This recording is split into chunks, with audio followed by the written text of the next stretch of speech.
ఎప్పుడైనా దీపం వెలిగిస్తున్నప్పుడు మీ చెయ్యి కాలిందా?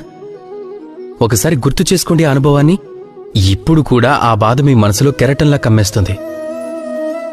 ఎప్పుడైనా నడుస్తున్నప్పుడు కాల్లో ముళ్ళు దిగితే గుర్తు చేసుకోండి, ఇప్పుడు కూడా ఆ బాధ మిమ్మల్ని కెరటంలా కమ్మేస్తూ ఉంటుంది. అలా ఎందుకు కమ్ముతుంది? బాధ కలిగింది అప్పుడు మాత్రమే కదా.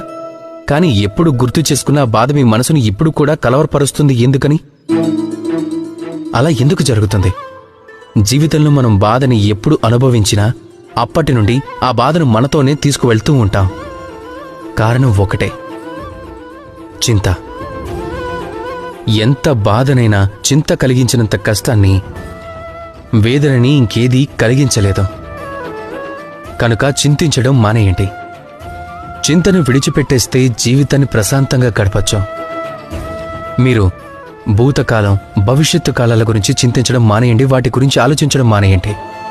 మీరు చేయాల్సిందొకటే, ఎట్టి పరిస్థితుల్లోనూ ఈ రోజు ఇప్పుడు ప్రశాంతంగా ఉండాలనుకోవడం. అలా ఉండటం ఒకవేళ మీరు ఆరంభిస్తే కనుక అప్పుడు చూడండి, రాబోయే రేపు, ఎల్లుండి, వచ్చే వారం, వచ్చే నెల, వచ్చే ఏడాది, ఆపై ఏడాది, తమ జీవితం అంతా కూడా తమరికి కేవలం ప్రశాంతత మాత్రమే లభిస్తుంది.